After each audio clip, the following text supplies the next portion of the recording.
Hello, guys. It's your boy Shege. Welcome to Just My Take on It. I hope you've been staying safe with the stay at home order that's been issued by several governments all over the globe. And my prayer and hope is that things will get back to normal soon enough. That said, today I'd like to talk about who should be the vice presidential pick for Joe Biden. Bernie Sanders dropped out of the presidential race. So Joe Biden is the last man standing. And the day after, President Obama came and endorsed him. So it's a shoo-in, guys. We know Joe Biden is going to win. Anyway, so today we'll be talking about who we think the vice presidential candidate should be for Joe Biden. And since Joe Biden has said he's going to pick a woman as a candidate, hey, I'm going to bring my better half to come and give her take on it as well. And we're going to share who we think the best vice presidential candidate should be. Hey. Hi. So, welcome to Just My Take on It. Can you introduce yourself? I'm Mo. Hello, Mo. Yes, hi. All right, so let's get to it. In an email that I got from the Democratic Party, they asked who people thought, should be the vice presidential pick. And these were the top 4 running contenders. Stacey Abrams, then we have Kamala Harris, then we have Amy Klobuchar, and then Elizabeth Warren. So we're going to have a ping pong here. She's going to go first, I'll go next, she goes next, I'll go next, and then at the end, we give the knockout punch of who each of us thinks should be the vice presidential nominee. Let's go. So, what do you think about Stacey Abrams? Stacey Abrams would be my first choice. She's my first choice. She's young, African American woman, 46 years old. She's the first Black woman to become a gubernatorial nominee in a major party in the United States. Remember, she lost that election to Brian Kemp in Georgia by 50,000 votes. Right. And it was a really, really, really big deal. And then being that Biden is 77 years old right now, can you believe that? It will be very important that our VP is appealing to the younger generation. We need someone that can appeal to the younger crowd. And as we know, Biden has very, very weak votes among the younger voters. So I believe Stacey Abrams will be able to bring that excitement to the young voters. She's going to bring a lot of energy from the most loyal Black women as the Black voters per se. So Biden already has the Black voters, so he does have the Black voters, but Black women, she's going to bring a lot more Black loyal voters. I think a big issue that would arise would be after Biden's 4-year term, people thinking like, okay, Black woman is going to be the president, the first female president of the United States. Michelle Obama. But I don't know. Right now, it's just I just believe that Stacey Abrams is what we need. She's exciting. She's going to get those Black voters, and it's very crucial that Biden is looking at his VP, that his VP is going to get that energy. Okay. All right, I see your point. So now I'm going to talk about the other female contender who's a person of color, Kamala Harris. Now, in my own opinion, I feel like Kamala Harris did not run for the presidential nominee in the Democratic Party. I think she ran to be the Attorney General. Okay? So, in this light, I know I'm talking about her as a VP candidate. Yes, she is, because I think the most play from her part is the fact that she's African American. But she has good name recognition. She's known nationally much more than Stacey Abrams, I think. And she's currently a senator, so she's aware of the issues. And you can attest to this from the way she handled herself during the debate for the presidency, is that she was able to command the stage when necessary. She's confident. She could have good comebacks. Those snarky lines, those gotcha lines that Obama used to give Hillary, like slice here and there. Yeah, she was kind of feisty. Yeah, she had a little bit of a African American woman spunk. I'm talking about, like, she had that jabs there. Yeah. So I think even more than Stacey, because Stacey seems to be more polished. So but in my own opinion, I think she's angling more for Attorney General. Yeah, but the way she handled the whole issue with the the guys that were in prison and all that. You mean like putting a lot of people in jail? Yeah, like black people were put in jail, and that was like That's her job, though. reason. She was the attorney general in California. If you're the attorney general, people are going to go to jail. That's like part of the job. All you want is that the system be fair. You understand? It shouldn't be institutional racism. Rather, it should be fair. You know, justice should be served. If someone does something wrong, whether they're black or white, we don't care, as long as you know justice is fair.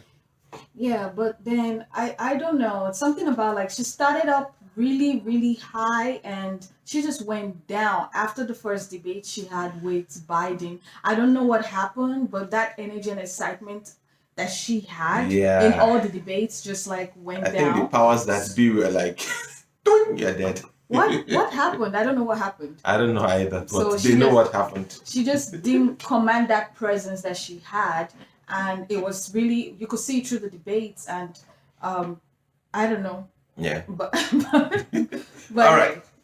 So next on our list is Amy Klobuchar. Amy. Well, Amy is a United States Senator from Minnesota. I like to look at her like that cool mom you can chill with. I tell my husband, like, Amy is somebody that you can bring to the house and she's really cool. You can hang out and chill with her. She just seems to have that cool mom vibe, easygoing, you know. So, you know, I believe that she's more conservative than most of the... She's like a homeschool, more like a principal to me. I mean, right now she's the one leading in the polls for VP. Something is wrong with that poll. She's the one leading in the polls for VP, believe it or not. She's the top, I think 25% right now. I believe that she knows how to bring the swing voters. Just looking at how she did well in the campaign in New Hampshire. She was third in New Hampshire. And that's a very strong, decisive state for the election. She actually wins really easy. Just a lot of factors that the voters are looking for. You can say like she's going to slide easier than Elizabeth, Stacey, and Kamala. Just the white factor working for her and every other thing, and her conservative views too. That's good. All right, so the last person on the list is my favorite, Elizabeth Warren. Even though I was actually disappointed she did not come out and support Bernie. Now, she did not support, or you mean she didn't come out to endorse Bernie, you know, but still, I know they had a little bit of a beef, but still, you know, she played it too safe for my liking, but still, that's fine. The reason why I'm hot for Elizabeth Warren is despite the fact that she's Caucasian, despite the fact that she's older, I believe she's 70 years old right now. Mm-hmm. I think for the voters that support Bernie, like myself, we are more about the policies. You know, we would vote for Biden. Trust me, we will vote for Biden. But to get us excited, to get us, you know, aside from hating Trump or dissing Trump, is give us policies that we can actually hold on to. And Elizabeth Warren, what's her favorite slogan? I got a plan for that. Yes, she has a plan for everything. I mean, she has a plan for reopening the economy, even right now. So she has a plan for everything. So I think that will excite the base if Elizabeth Warren is the vice presidential pick. And the other day she was on Rachel Maddow and Rachel asked her, would you accept the offer to be VP? And her one-word answer was yes. Yeah. Yes. That got me excited. Yeah. That was very important. And I like the fact that she said yes. I wasn't expecting her to say yes. You know, Elizabeth Warren can be very she likes to take her time and think about things and get back to you. So when she said yes, it was like, wow, okay. The thing is, one thing I like about her is that she's a fighter. She's always been a fighter. I don't see Biden really getting down and fighting hard for the common man. That's who Sanders is. That's who Elizabeth Warren is. You know that you have a fighter in there. If you have, in my opinion, if you have Amy or Stacey or Kamala, I think they will just kowtow to whatever Biden wants or what the establishment wants. But for the progressives, the people that want to see change for actual people, real meaningful change in people's lives, in my opinion, I think that having Warren there will be someone that, you know, will definitely take the fight for the common man against these big dog elites. Sure, I agree. Thank you. On my side. That's our take on the top 4 running vice presidential candidates for Joe Biden and who we think are the best. Wait, did you say who you wanted? Well, I think I did in the beginning, but I'm rooting for Stacey Abrams. She supports my views. She's very passionate about what she wants and what she stands for, and I really like that about her. And I can connect with her on that level. So, as I said, yes, she's my top pick. And like I said, I think Elizabeth Warren is the better of all three in the sense of she's not only a senator, she's not only able to command the state. I mean, she really kneecapped Mayor Bloomberg. Oh, yes. She kneecapped Mayor Bloomberg. That's the reason why Mayor Bloomberg is not, the presidential nominee right now. So I just feel like she's able to command the state, the debate state, and also fight for the issues for the common man. All right. So thanks, Mo, for your time. Do you have some last words for the guys? Oh, this was fun. Bye. It's nice having you. Adios. All right, guys. It's just us. So that's our take on it. We hope that you learned something. We hope that this was informative for you. And my hope is that, you go to the ballot box and actually cast your opinion. Send a message on WhatsApp or Facebook or Instagram and all that. It's good for sharing information, but they don't actually create the actual change. The change comes from us casting our votes.